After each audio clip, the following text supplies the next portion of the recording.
Hello friends, welcome to my English study channel. আশা করি তোমরা সবাই ভালো আছো। আজকে আমাদের আলোচনার বিষয় pronoun and its classification. Pronoun কি? দেখো, প্রো মানে পরিবর্তে, নাউন মানে নাম, অর্থাৎ নাউনের পরিবর্তে বসবে। ঠিক তাই যে ওয়ার্ড কোনো নাউনের পরিবর্তে বসে সেই নাউনকে নির্দেশ করবে তাকেই বলবো আমরা প্রোনাউন। প্রোনাউনকে আমরা 8 ভাগে ভাগ করব। দেখো, পার্সোনাল প্রোনাউন বা ব্যক্তিবাচক সর্বনাম, ডিমনস্ট্রেটিভ প্রোনাউন বা নির্দেশক সর্বনাম, রিলেটিভ প্রোনাউন বা সম্বন্ধবাচক সর্বনাম, রিফ্লেক্সিভ অ্যান্ড এমফ্যাথিক প্রোনাউন মানে আত্মঘটিত ও যোগপ্রবণ সর্বনাম, ইন্টারোগেটিভ প্রোনাউন মানে প্রশ্নবোধক সর্বনাম, ডিস্ট্রিবিউটিভ প্রোনাউন মানে স্বাতন্ত্র্যবাচক সর্বনাম, ইনডেফিনিট প্রোনাউন মানে অনির্দিষ্টবাচক সর্বনাম, রেসিপ্রোকাল প্রোনাউন মানে পরস্পর সম্বন্ধবাচক সর্বনাম। এছাড়া আরেক ধরনের প্রোনাউন আছে, সেটা হলো পসেসিভ প্রোনাউন। সেটা আমরা পরে এক এক করে ধরে প্রত্যেকটা প্রোনাউন আমরা ডেসক্রিপটিভভাবে আলোচনা করব। ওকে, এবার আমরা আলোচনা করব পার্সোনাল প্রোনাউন নিয়ে। তাহলে পার্সোনাল প্রোনাউন কোনগুলো আমরা বলবো? যে প্রোনাউন কোনো ব্যক্তি বা বস্তুর নামের পরিবর্তে আমরা ব্যবহার করব তাকে বলবো আমরা পার্সোনাল প্রোনাউন। এই পার্সোনাল প্রোনাউন 3 প্রকার। কি কি? Personal pronoun of the first person, personal pronoun of the second person and personal pronoun of the third person. এবার আমরা দেখব personal pronoun of the first person কোনগুলো। একটা আছে সাবজেক্ট, একটা আছে অবজেক্ট। আই মানে আমি, এটা হচ্ছে সাবজেক্ট, এর অবজেক্ট হচ্ছে মি আমাকে। উইটা বহুবচন, উই মানে আমরা, এর অবজেক্ট আস। তাহলে আমি আমরা দিয়ে যেটা থাকবে সেটা হচ্ছে personal pronoun of the first person. তারপরে আসবো আমরা personal pronoun of the second person. কি আছে? ইউ, ইউ মানেই তুমি, ইউ মানেই তোমরা, আর অবজেক্টটাও ইউ, ইউ মানে তোমাকে বা তোমাদেরকে। তারপরে আমরা আসবো personal pronoun of the third person. দেখো, এখানে লিখেছি হি। হি মনে রাখবা সবসময় ছেলেদের ক্ষেত্রে ব্যবহার হয়। এটা সাবজেক্ট, এর অবজেক্টটা হিম, হিম মানে তাকে। শি এটা মেয়েদের ক্ষেত্রে ব্যবহার হয়, এর অবজেক্টটা হচ্ছে আহার। দেটা বহুবচন, এর অবজেক্টটা দেম। এবং সবশেষে ইট সাবজেক্ট, এর অবজেক্টটাও ইট। এই যে চারটা আমরা দেখেছি, এটা হলো personal pronoun of the first পারসনের। এর মধ্যে সবচাইতে ভাইটাল মানে জানার বিষয়, যেটা গুরুত্বপূর্ণ, যেটা অনেকেরই কনফিউশন আছে যেটা নিয়ে, সেটা হলো ইটের ব্যবহারটা নিয়ে। ইটের ব্যবহার বোঝানোর আগে তার সাথে আমি আরেকটা প্রোনাউন তোমাদের বোঝাবো, সেটা হলো পজেসিভ প্রোনাউন। ঠিক আছে, এই চারটার সাথে রেখেছি বোঝানোর সুবিধার্থে, আমি পাশেই পজেসিভ প্রোনাউনটা লিখে রেখেছি। পার্সোনাল প্রোনাউন, পজেসিভ প্রোনাউন কি? ফার্স্ট পার্সনের পজেসিভ প্রোনাউন কি হয়? একটা হয় মাইন, একটা হচ্ছে আওয়ার্স। সেকেন্ড পার্সনের পজেসিভ প্রোনাউন কি হয়? ইয়োর্স। থার্ড পার্সনের একটা হিজ, একটা হার্স, একটা দেয়ার্স, আর একটা ইটস। দেখো, এই চারটার সাথে এখান থেকে এখানে ফলো করলেই তোমরা ব্যাপারটা বুঝতে পারবা যে আই থেকে মাইন এসেছে, উই থেকে আওয়ার্স এসেছে, ইউ থেকে ইয়োর্স এসেছে, হি থেকে হিজ, শি থেকে হার্স, দে থেকে দেয়ার্স, ইট থেকে ইটস। এবার তোমরা আশা করি পার্সোনাল প্রোনাউনটা বুঝতে পেরেছো। এবার আমরা আসবো ইটের ব্যবহার সম্পর্কে। তোমাদের প্রথমেই বলেছি যে ইটটা খুব একটা ভাইটাল জিনিস। এই কারণে ভাইটাল যে আমরা অনেকেরই কনফিউশন আছে আমাদের এটা নিয়ে। তো আমরা এবার জানবো যে ইট কি কি ধরনের ব্যবহার আছে ইটের, মানে কোন কোন ক্ষেত্রে ইটের ব্যবহার হয়। প্রথম কথা আমরা জানবো ইটটা কাদের পরিবর্তে বসবে। ইট মনে রাখবা ইতর প্রাণী বা অপ্রাণীবাচক পদার্থ বা জড় পদার্থ এবং শিশুর পরিবর্তে ইট ব্যবহার হয়। যেমন ধরো, ইট ইজ এ নাইস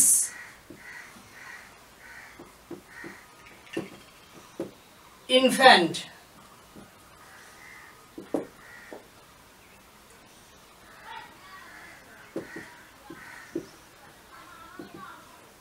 প্রথমে লিখেছিলাম, দেখো, দিস ইজ এ চাইল্ড তারপরে বাক্যে লিখেছে ইট ইজ এ নাইস ইনফ্যান্ট বা ইট ইজ নাইস, ইনফ্যান্ট আমি ছেড়ে দিলাম, ইট ইজ নাইস, ঠিক আছে। তাহলে এই চাইল্ডের পরিবর্তে আমরা ইট ব্যবহার করেছি, তার মানে তোমাদের বলেছি যে চাইল্ডের পরিবর্তে ইট ব্যবহার হতে পারে। আবার অপ্রাণীবাচক বস্তুর পরিবর্তে হতে পারে, যেমন it is a nice pen, ঠিক আছে, পেনের পরিবর্তে আমরা ইটটা ব্যবহার করেছি। বা this is a pen, it is nice, এ হয় একটি কলম, এটা সুন্দর, মানে এই কলমের পরিবর্তে আমরা ইট ব্যবহার করেছি, তাহলে অপ্রাণীবাচক বস্তুর পরিবর্তে ব্যবহার করতে পারি। আবার আমি যদি বলি দিস ইজ মাই ক্যাট, এটা আমার বিড়াল, it is red in colour, এটা রংটা লাল, তাহলে দেখো আমি ক্যাটের পরিবর্তে কাকে ব্যবহার করেছি, ইটটা, ইটটা এখানে ইতর প্রাণী, সরি হ্যাঁ ইতর প্রাণী বোঝাচ্ছে, কাকে বোঝাচ্ছে, ক্যাটটাকে বোঝাচ্ছে, তার কারণ হলো ক্যাটটা হচ্ছে ইতর প্রাণী, তার পরিবর্তে আমরা ইটটা ব্যবহার করেছি। তাহলে তোমরা বুঝতে পেরেছো যে ইতর প্রাণী, অপ্রাণীবাচক পদার্থ এবং শিশুর পরিবর্তে ইট ব্যবহার করা যায়। তারপরে আমরা জানবো কালেকটিভ নাউনের পরিবর্তে ইট ব্যবহার করা যায়। যেমন কি হতে পারে, যেমন যদি আমি বলি the class is aware of its success, আমি একটু লিখে দেখাই, the class is aware of its success, বা প্রোগ্রেস করে দিই,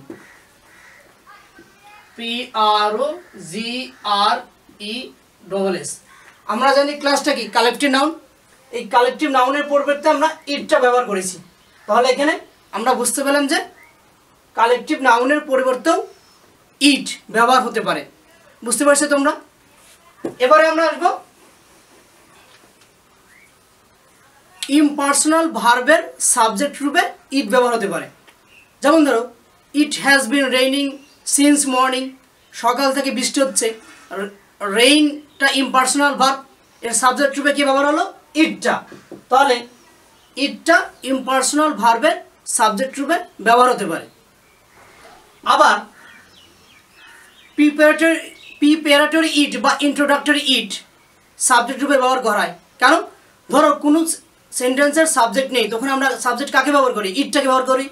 যেমন কি ইট ইজ 10 o'clock, এখন 10টা বাজে, দেখো এখানে ইটটা কী হিসেবে কাজ করেছে, ইন্ট্রোডাক্টরি ইট বা প্রিপারেটরি ইট, তাহলে বুঝতে পারছো। অথবা আরেকটা উদাহরণ তোমাদের দিতে পারি, যেমন it is good for us to swim, মানে আমাদের জন্য সাঁতার কাটা খুব ভালো, তাহলে ইটটাকে আমরা কি এখানে কী হিসেবে ব্যবহার করেছি, প্রিপারেটরি ইট হিসাবে। তাহলে তোমরা বুঝতে পেরেছো যে ইমপার্সোনাল ভার্বের সাবজেক্ট রূপে ইট হতে পারে এবং প্রিপারেটরি বা ইন্ট্রোডাক্টরি হিসেবে ইট ব্যবহার হতে পারে। তারপরে আমরা আসবো কোঅর্ডিনেট ভার্বের অবজেক্ট রূপে ইট ব্যবহার করা হয়। যেমন ধরো আদি ran it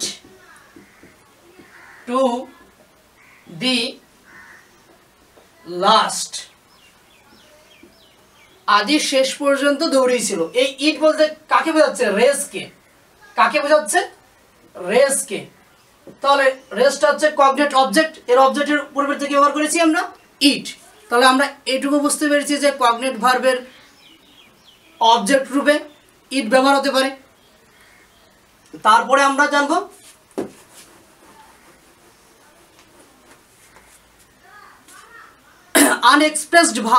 আনএক্সপ্রেসড অবজেক্টের পরিবর্তে ইট ব্যবহার করা হয়। যেমন ধরো মানে অপ্রকাশিত অবজেক্ট রূপে ইট ব্যবহার করা হয়। যেমন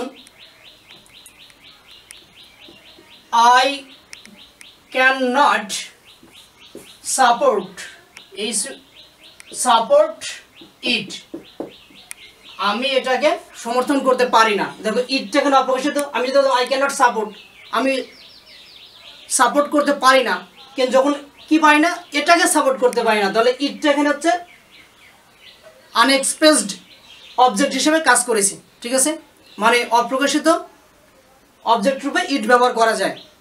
তাহলে তোমরা ইমপার্সোনাল ভার্বের সাবজেক্ট রূপে দেখেছো, ইন্ট্রোডাক্টরি ইট হিসেবে দেখেছো, ইতর প্রাণী, চাইল্ড, জড় পদার্থ এর পরিবর্তে ইট ব্যবহার করা যায়, এটা বুঝতে পেরেছো। কগনেট ভার্বের অবজেক্ট রূপে বুঝতে পেরেছো। এবং আরেকটা ক্ষেত্রে ইট ব্যবহার করা, সেটা কি, মানে ক্লজ বা সেন্টেন্স বা আইডিয়াস এর পরিবর্তেও ইট ব্যবহার করা যায়। যেমন ধরো অনেস্টি, ধরো honesty is the best policy, honesty is the best policy and it is known to all, এবং এটা সবার কাছেই জানা। এই ধরো honesty is the best policy মানে সততাই সর্বোৎকৃষ্ট পন্থা, এটা পরিবর্তে আমরা কী ব্যবহার করেছি? ইটটাকে। তাহলে আমরা এটাও বুঝতে পারছি যে একটা সেন্টেন্স বা ক্লজ বা আইডিয়াসের পরিবর্তেও ইট ব্যবহার করা যায়। তাহলে আর একটা ক্ষেত্রে ইট আমরা ব্যবহার করতে পারি, সেটা কি? জোর দেওয়ার জন্য। কি সেটা? যেমন ধরো it is I who has lend you my pen, এটাই আমি যে আমার কলমটাকে তোকে ধার দিয়েছি, মানে জোর দিচ্ছি, ইট ইজ আই, এটাই আমি। তাহলে বন্ধুরা আমরা কি বুঝতে পারলাম যে জোর দেওয়ার ক্ষেত্রেও ইট ব্যবহার করা হয়। তাহলে বন্ধুরা আমি আশা করবো তোমরা পার্সোনাল প্রোনাউন সম্পর্কে বিস্তারিত জানতে পেরেছো, এবং সেই সঙ্গে ইটের বিস্তারিত ব্যবহার সম্পর্কেও তোমরা জানতে পেরেছো, এবং তোমাদের কোনো ধরনের কনফিউশন নেই। ওকে, এবার আমরা জানবো ডিমনস্ট্রেটিভ প্রোনাউন সম্পর্কে। তাহলে ডিমনস্ট্রেটিভ প্রোনাউন কি? যে প্রোনাউন কোনো নাউনের পরিবর্তে বসে সেই নাউনকে নির্দেশ করবে তাকে বলবো আমরা ডিমনস্ট্রেটিভ প্রোনাউন। কি কি হতে পারে demonstrative pronoun? This, this, that, those, such, so, the same, এগুলো হচ্ছে ডিমনস্ট্রেটিভ প্রোনাউন। এবার দিসের ব্যবহার আমরা জানবো। দিস বস্তুর পরিবর্তে বসবে, কোন বস্তু? কাছের বস্তুর পরিবর্তে এক বচনে দিস বসবে এবং বহু বচনে দিস বসবে। যেমন এক বচনের উদাহরণ দিস ইজ এ পেন, এই হয় একটি কলম। আবার যদি বহু বচনে বলি দিস আর পেন্স, এইগুলো হয় কলম। তাহলে আমরা বুঝতে পারলাম কাছের বস্তুর পরিবর্তে দিস এবং দিস ব্যবহার হয়। আর মনে রাখবা দূরের বস্তুর পরিবর্তে ব্যবহার করব দ্যাট বা দোস, এক বচনে দ্যাট, বহু বচনে দোস। যেমন দ্যাট ইজ এ পেন, ওই হয় একটি কলম, এটা এক বচনে। আর দোজ আর পেন্স, ওইগুলো হয় কলম, বহু বচনের উদাহরণ। তারপরে যদি কোনো সেন্টেন্সে দুটো নাউন থাকে, ঠিক আছে, শেষের নাউনটা বোঝানোর জন্য দিস বসবে এবং প্রথম নাউন বোঝানোর জন্য দ্যাট বসবে। যদি এক বচন হয় তাহলে শেষেরটার জন্য দিস, এবং বহুবচন হলে দিস, THS দিস। আর প্রথমটার জন্য এক বচনে দ্যাট, বহু বচনে দোস। যেমন ধরো একটা উদাহরণ দিই, Rupa and Seema are good friends, this is a teacher,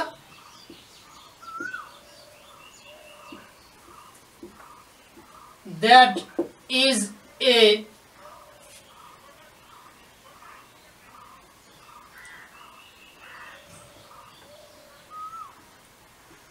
housewife. এই যে দিসটা, দিসটা বুঝবে কার পরিবর্তে?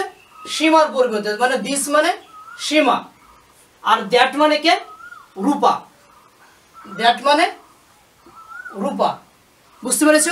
মানে শেষের নাউনটার জন্য দিস এবং প্রথম নাউনের জন্য দ্যাট। যেহেতু এক বচন আছে তাই এক বচনের ফর্মটা বসলো, বহু বচন থাকলে বহু বচনের ফর্মটা বসতো। তাহলে বুঝতে পেরেছ? তারপরে এক জাতীয় নাউনের মধ্যে যদি তুলনা করা বোঝায় তাহলে কি হবে? প্রথম নাউনের পরিবর্তে কি বসবে? দ্যাট অফ, দ্যাট অফ বা দোজ অফ। যেমন the rice of Nadia is better that of Malda. দেখো দ্যাট অফ ব্যবহার করেছি, দ্যাট অফ মালদা মানে নদিয়ার, নদিয়ার, নদিয়ার পরিবর্তে আমরা কী করেছি? দ্যাট অফ ব্যবহার করেছি। মানে আমরা প্রথমেই নিয়মে বলে দিয়েছিলাম যে প্রথম নাউনের পরিবর্তে হবে দ্যাট। ওকে, বুঝতে পারছি এটা? আবার পূর্ববর্তী ক্লজের পরিবর্তেও দ্যাট ব্যবহার হতে পারে। যেমন হি অলওয়েজ স্পিক্স ট্রুথ, সে সবসময় সত্যি কথা বলে, and that proves his honesty, এবং এটাই তার সত্যতা প্রমাণ করে। তাহলে দেখো হি অলওয়েজ স্পিক ট্রুথ, সবসময় সত্য কথা বলে, এটার পরিবর্তে আমরা দ্যাটটাকে ব্যবহার করেছি। তাহলে দ্যাটটা একটা ক্লজের পরিবর্তেও ব্যবহার হতে পারে। তাহলে আমরা দিস, দোজ, এই পর্যন্ত আমরা ব্যবহার আমরা বুঝতে পেরেছি। তারপরে আমরা আসবো সাস। সাসও অনেক সময় ডিমনস্ট্রেটিভ প্রোনাউন হিসেবে বুঝতে পারে। যেমন ধরো, the boys are proved liar and such can not be trusted anymore. এখানে সাস বলতে কাকে বোঝাচ্ছে? সাস বলতে দ্য বয়েজকে বোঝানো হয়েছে। সাস মানে দ্য বয়েজ। তাহলে বুঝতে পেরেছ যে সাসও ডিমনস্ট্রেটিভ প্রোনাউন হিসেবে বুঝতে পারে। তারপরে আমরা আসবো সো। সোটা কি? সো যদি টেল, সে, থিঙ্ক এই তিনটা ভার্বের পরে বসে, তখন তা ডিমনস্ট্রেটিভ প্রোনাউন হিসেবে কাজ করে। যেমন আই থিঙ্ক সো, আমি এমনটাই ভাবি। তাহলে এখানে সোটা কি হয়েছে? ডিমনস্ট্রেটিভ প্রোনাউন হিসেবে ব্যবহার হয়েছে। তারপরে আমরা আসবো দি সেম। উদাহরণটা আমরা কি দেবো? He made the same mistake as his brother. সে একই ভুল করেছিল যেটা তার ভাই করেছিল। তার মানে কি? এখানে দি সেম বলতে কাকে বোঝাচ্ছে? ওর ভাই প্রথমে যে ভুলটা করেছিল সেটাই ও করেছে। তাহলে এখানে দি সেমটা ডিমনস্ট্রেটিভ প্রোনাউন হিসেবে ব্যবহার হয়েছে। তাহলে আমি আশা করব বন্ধুরা তোমরা ডিমনস্ট্রেটিভ প্রোনাউনের উদাহরণ এবং কোনটা কখন ব্যবহার হয় সেই সম্পর্কে বিস্তারিত জানতে পেরেছো। তোমাদের আর কোনো কনফিউশন নেই।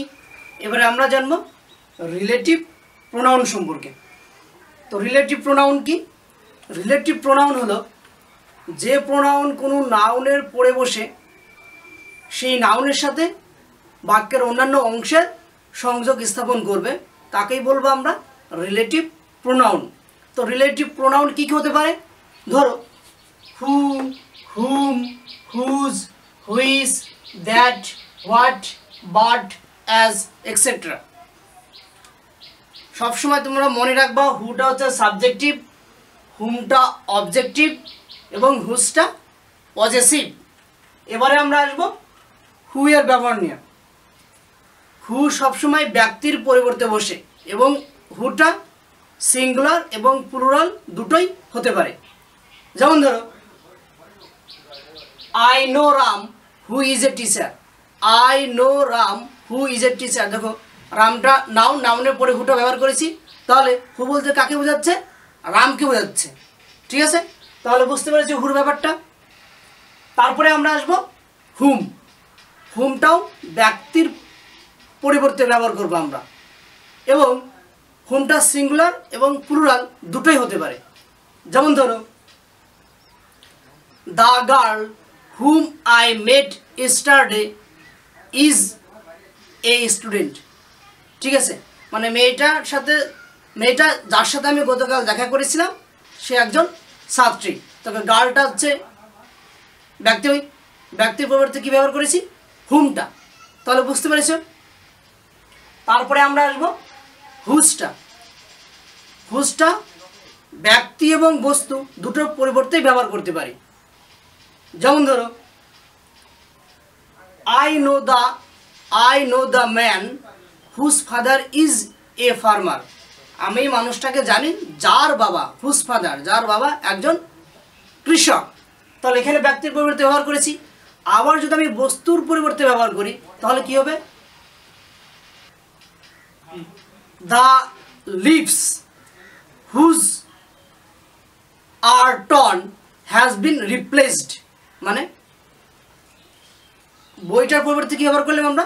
ওই লিভস মানে পাতাগুলোর পরিবর্তে, পৃষ্ঠাগুলোর পরিবর্তে কী ব্যবহার করেছি? হুজ। ঠিক আছে, তাহলে এটা বস্তুর পরিবর্তে আমরা ব্যবহার করেছি। তাহলে হুজের ব্যাপারটা বুঝতে পেরেছ। এবারে আমরা আসবো হুইচ। হুইচটা বস্তু বা ইতর প্রাণীর পরিবর্তে আমরা ব্যবহার করব, এবং এর পজেসিভটা অফ হুইচ মনে থাকবে। যেমন ধরো I have a book which is very essential for me. আমার একটা বই আছে যেটা আমার জন্য খুবই প্রয়োজনীয়। তাহলে এখানে বস্তুর পরিবর্তে আমরা ব্যবহার করেছি। আবার ইতর প্রাণীর পরিবর্তে ব্যবহার করা যায় বলেছি হুইচটা। যেমন ধরো this is the cat of which I told. This is the cat of which I told, এটাই হলো বিড়ালটি যার কথা আমি বলেছি। ওকে, বুঝতে পারছো তাহলে হুইচের ব্যাপারটা। তারপরে আমরা আসবো দ্যাট। দ্যাটটা ব্যক্তি এবং বস্তু দুটোর পরিবর্তেই ব্যবহার করতে পারি, কিন্তু মনে রাখবা দ্যাটটা কখনোই পজিটিভ ফর্ম নেই দ্যাটের, ঠিক আছে। তাহলে আমি বস্তু দেখি একটা উদাহরণ দেবো। যেমন ধরো this is the house that I build, এটাই হলো বাড়িটা, এই হয় বাড়িটা যেটা আমি নির্মাণ করেছিলাম। তারপর যদি আমি ব্যক্তি দিয়ে দিই তাহলে কী হবে? This is the boy that I told of, এই হয় ছেলেটি যার কথা আমি বলেছিলাম। তাহলে দ্যাটের ব্যাপারটা বুঝতে পেরেছো। দ্যাট বিভিন্ন ক্ষেত্রে ব্যবহার হতে পারে। মনে রাখবা দ্যাটটা superlative degree, the same, all, none, nothing প্রভৃতির পড়ে বসে। যেমন ধরো this is the same book, this is the same book that I want. দেখো দি সেম বুক বসিয়েছি, দেখো দি সেম, তারপর আমরা দ্যাটটা ব্যবহার করেছি। তাহলে সেম বলতে বোঝাচ্ছে ওই বইটাকেই বোঝাচ্ছে, ঠিক আছে। আবার অর্ডিনাল নিউমেরাল অ্যাডজেক্টিভের পরেও দ্যাটটা ব্যবহার হয়। কি সেটা? যেমন ধরো Arvind is the first man that brings mangoes for us, অরবিন্দই হলো প্রথম ব্যক্তি যে আমাদের জন্য আমগুলো নিয়ে আসছিল। তাহলে দেখো ফার্স্ট এটা numeral adjective, ordinal numeral adjective, তাহলে তারপর আমরা কী ব্যবহার করেছি? দ্যাটটা। বুঝতে পেরেছো? এবার দ্যাটটা যদি কোনো ক্লজের পরিবর্তে ব্যবহার করো, ঠিক আছে, তখন আমরা কি করব? রিলেটিভ প্রোনাউন আমরা ব্যবহার করতে পারি না, তখন আমরা কি ব্যবহার করব? অ্যান্ড দিস বা অ্যান্ড দ্যাট। যেমন ধরো you will kill your time, তুমি তোমার সময় নষ্ট করো, অ্যান্ড দিস ইজ আনওয়ান্টেড, মানে এটা চাওয়া যায় না, ঠিক আছে। তাহলে ওই যে প্রথম যে বাক্যটা আছে you will kill your time, এর পরিবর্তে কী ব্যবহার করছি আমরা? And this. সবসময় মনে রাখবা প্রেজেন্ট এবং ফিউচারে অ্যান্ড দিস ব্যবহার করবা, এবং পাস্ট হলে অ্যান্ড দ্যাট ব্যবহার করবা। তাহলে দ্যাটের ব্যাপারটা তোমরা পুরো বুঝতে পেরেছো। তারপরে আমরা আসবো হোয়াট। হোয়াট বস্তু বা পেশা বোঝাতে ব্যবহার হয়। যেমন আরেকটা কথা মনে রাখবা তার আগে, হোয়াট সমান সমান দ্যাট হুইচ, হোয়াট সমান সমান দ্যাট হুইচ। যদি একটা উদাহরণ দিই, আই নো হোয়াট ইউ সে, আমি জানি তুমি কি বলো, তাই না। এখানে তাহলে কি উজ্জ্বল আছে? হোয়াটটা যদি হটিয়ে দিই তাহলে কি হবে? এখানে হোয়াটটা রিলেটিভ প্রোনাউন, এটা যদি হটিয়ে দিই তাহলে কি হবে? হোয়াট সমান সমান কি হয়ে দাঁড়াবে? I know that which you say. তাহলে তোমরা ব্যাপারটা বুঝতে পেরেছো। মনে রাখবো তোমরা সবসময় হোয়াটটা রিলেটিভ কম্পাউন্ড, মানে হোয়াটটাকে রিলেটিভ কম্পাউন্ড বলা হয়। তাহলে তোমরা হোয়াটের ব্যাপারটা বুঝতে পেরেছো। তারপরে আমরা আসবো বাট। মনে রাখবা সবসময় বাট মানে দ্যাট নট, মানে দ্যাট নট সেন্সে বাট ব্যবহার করতে পারি। যেমন ধরো there is no rose but has a thorn. দেখো মানে এই যে বাটটা ব্যবহার করেছি, তাহলে বাটটা কি হিসেবে ব্যবহার হয়েছে? রিলেটিভ প্রোনাউন হিসেবে। মানে বাট মানে কি? দ্যাট নট, মানে দ্যাট নট সেন্স আমরা বাট ব্যবহার করতে পারি। তারপরে আমরা আসবো অ্যাজ এর ব্যবহারটা নিয়ে। অ্যাজও রিলেটিভ প্রোনাউন হিসেবে আমরা ব্যবহার করতে পারি, এবং এটা ব্যক্তি এবং বস্তু উভয় পরিবর্তে ব্যবহার হয়। যেমন I do not like such boys as are bad, এই সাচ বয়েজের পরিবর্তে আমরা কি ব্যবহার করব?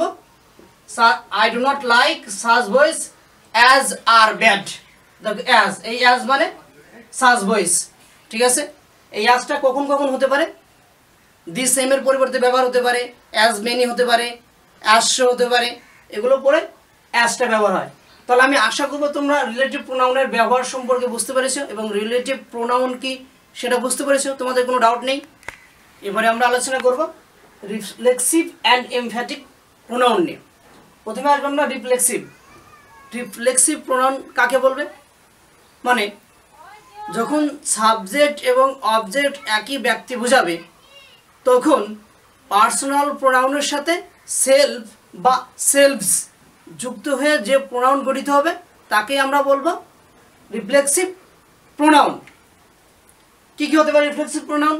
My self, our self, himself, herself, itself, দেমসেলফস।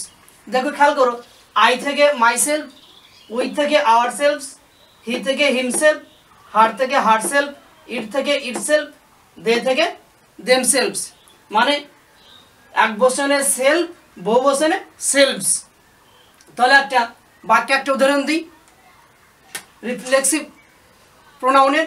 যেমন he killed himself, he killed himself.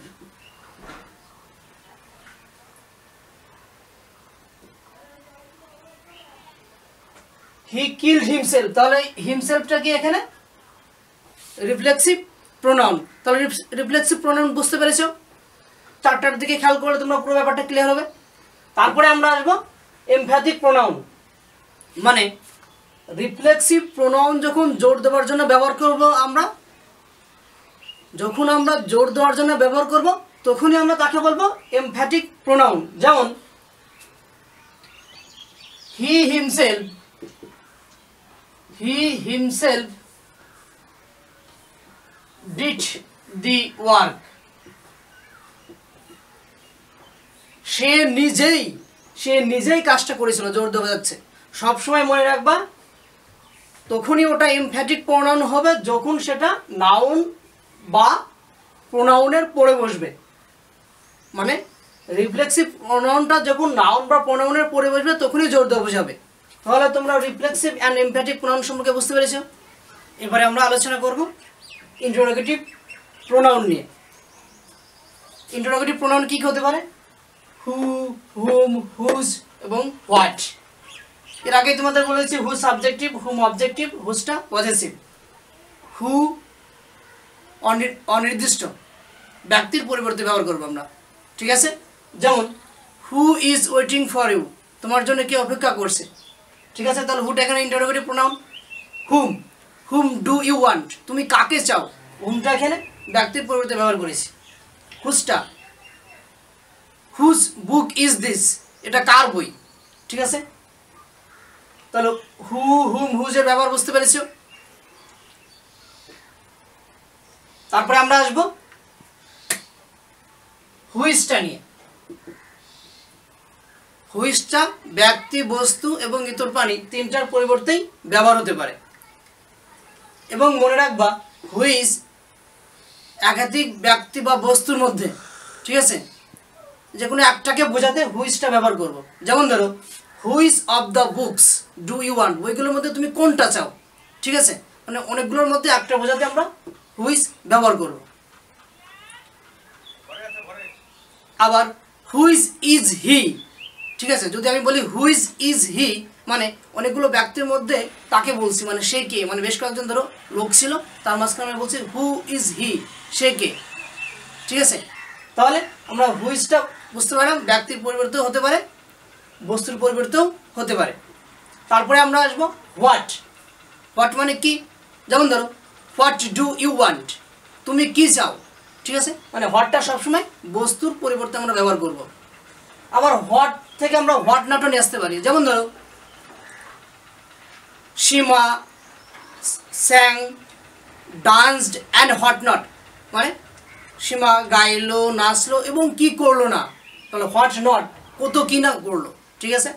তারপরে যদি হোয়াটের পরে যদি আমরা প্রেপোজিশন ব্যবহার করি তাহলে তার মানে দাঁড়াবে কেন বা কি অর্থে। যেমন what is Malda famous for, মানে মালদা কি জন্য বিখ্যাত।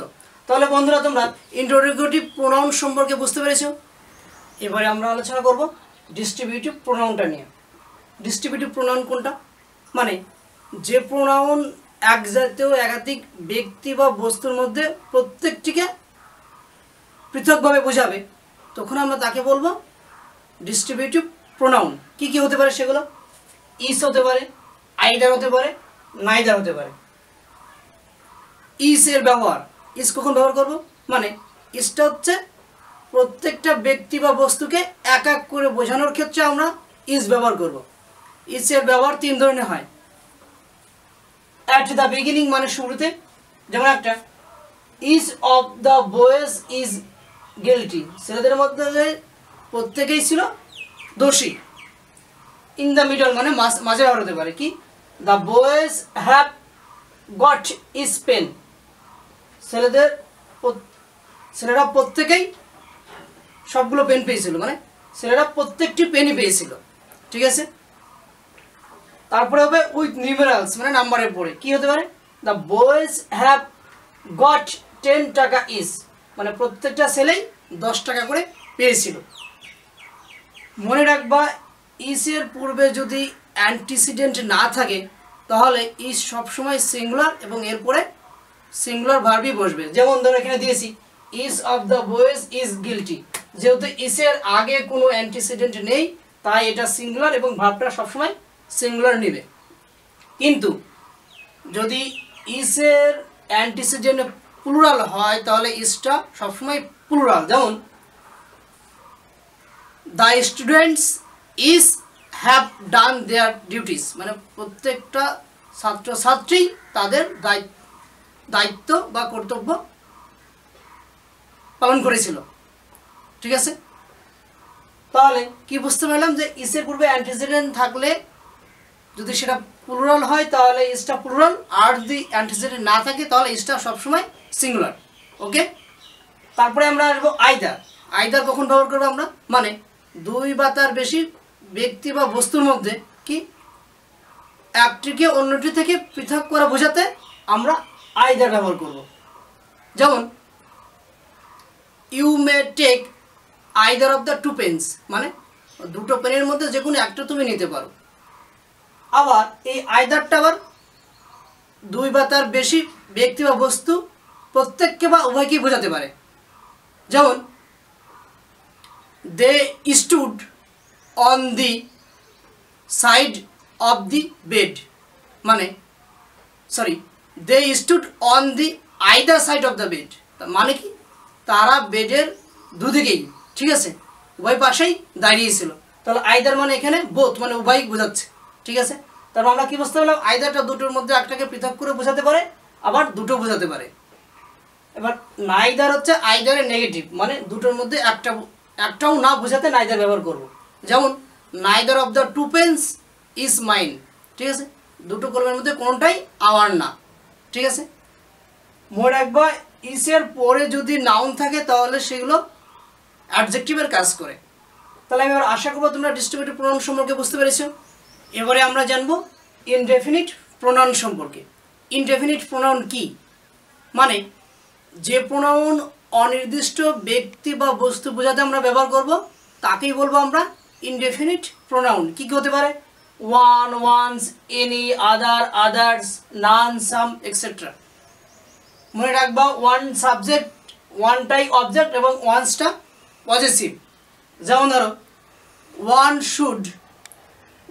শুড ওবে ওয়ান্স প্যারেন্টস, তাহলে ওয়ানের ব্যাপারটা বুঝতে পেরেছো।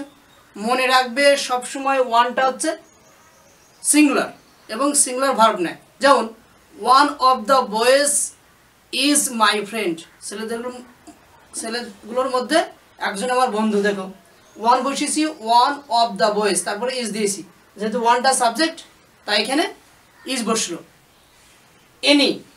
এনিটা ইন্টারোগেটিভ সেন্টেন্সে ব্যবহৃত হয় এবং নেগেটিভ সেন্টেন্সে ব্যবহৃত হয় ইনডেফিনিট প্রোনাউন হিসেবে। যেমন ধরো I have seen many birds, have you seen any, দেখো এখানে এনিটা কী হিসাবে ব্যবহার করলাম, ইন্টারোগেটিভ প্রোনাউন হিসাবে। তারপরে নেগেটিভ সেন্টেন্সে কীভাবে ব্যবহার করব, I have bought many pens, you have not bought any, তাহলে এখানে এনিটা কী হিসেবে ব্যবহার করলাম, নেগেটিভ সেন্টেন্সে ব্যবহার করেছি। আদারটা সবসময় বস্তুর পরিবর্তে ব্যবহার করব এবং আদারের পরে একটা নাউন বসবে। যেমন Jolly gave me books pens and other things. তাহলে আদারের পরে নাউনটা বসিয়েছি, থিং বহুবচন থিংস অন্যান্য জিনিসপত্র। আর আদার্সটা সবসময় ব্যক্তির পরিবর্তে বসবে এবং এটা সবসময় বহুবচন। যেমন ডোন্ট ডিপেন্ড আপন আদার্স, সবসময় অন্যদের উপরে নির্ভর করো না। ডোন্ট ডিপেন্ড আপন আদার্স, অন্যান্যদের উপরে নির্ভর হয়েও না। তাহলে আদার্সটা বহুবচন এবং ব্যক্তির পরিবর্তে আমরা ব্যবহার করব। তারপরে নান, নান মানে নট ওয়ান। কাউন্টেবল নাউনের ক্ষেত্রে নানটা সিঙ্গুলার এবং প্লুরাল দুটোই হতে পারে, মানে ভার্বটা সিঙ্গুলারও নিতে পারে প্লুরালও নিতে পারে। যেমন none is happy in the world অথবা none are happy in the world, দুটোই রাইট। কিন্তু আনকাউন্টেবল নাউনের ক্ষেত্রে নানটা শুধুমাত্র সিঙ্গুলার ভার্ব নেবে। যেমন ধরো is there any salt in the pot, পাত্রে কি লবণ আছে? উত্তরে বলছি নো দেয়ার ইজ নান। দেখো এখানে ইজ ব্যবহার করেছি। নান, নান বলতে এক বছর বোঝাচ্ছে এখানে আনকাউন্টেবল নাউন সল্টের পরিবর্তে, এই জন্য এখানে ইজ ব্যবহার করেছি।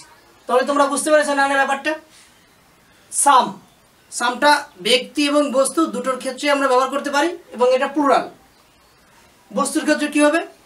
সাম of his books are new, তার বইগুলোর মধ্যে কিছু বই নতুন। তাহলে সামটা এটা বস্তুর পরিবর্তে ব্যবহার করেছি। ব্যক্তির পরিবর্তে কী হবে? Many people came to my house, some are my friends and some relatives. দেখো এখানে সামটা কী হিসেবে ব্যক্তির পরিবর্তে আমরা ব্যবহার করেছি। তাহলে বুঝতে পেরেছো সামের ব্যাপারটা। এবার আশা করবো ইনডিফিনিট প্রোনাউন তোমরা সবাই বুঝতে পেরেছো। এবার আমরা আলোচনা করব রেসিপ্রোকাল প্রোনাউন নিয়ে। রেসিপ্রোকাল প্রোনাউন কি? যে প্রোনাউন দ্বারা পারস্পরিক কাজ সম্পন্ন হওয়া বোঝাবে তাকেই বলবো আমরা রেসিপ্রোকাল প্রোনাউন। কি কি হতে পারে? একটা হতে পারে ইচ আদার, আর একটা হবে ওয়ান আনাদার। যদি দুজনের মধ্যে পারস্পরিক কাজ সম্পন্ন হওয়া বোঝায় তাহলে বলবে ইচ আদার, এবং দুয়ের অধিকের মধ্যে হলে ওয়ান আনাদার। যেমন ধরেছি আমি the two friends love each other, দুটো বন্ধু একে অপরকে ভালোবাসে, মানে দুজন বন্ধু একে অপরকে ভালোবাসে। তাহলে যেহেতু এখানে দুইজন আছে তাই ইচ আদার বসলো। আবার দিয়েছি আমি দে হেল্প ওয়ান আনাদার, দে এখানে দুজনের বেশি তাই এখানে বসেছে ওয়ান আনাদার। তাহলে তোমরা রেসিপ্রোকাল প্রোনাউন বুঝতে পেরেছো এবং আমি আশা করব তোমরা গোটা প্রোনাউন সম্পর্কে বুঝতে পেরেছো এবং তোমাদের কোনো ডাউট নেই। আমার এই ভিডিওটা যদি তোমাদের ভালো লাগে অবশ্যই তোমরা লাইক করবে, কমেন্টস করে তোমাদের মতামত জানাবে এবং সেই সঙ্গে আমার চ্যানেলটা সাবস্ক্রাইব করে না থাকলে অবশ্যই সাবস্ক্রাইব করবে এবং পাশে থাকে বেল আইকনটা অবশ্যই ক্লিক করবে যাতে সবার আগে আমাদের ভিডিওটা তোমাদের কাছে পৌঁছায়। তাহলে আজকের মতো ক্লাস আমাদের এই পর্যন্তই।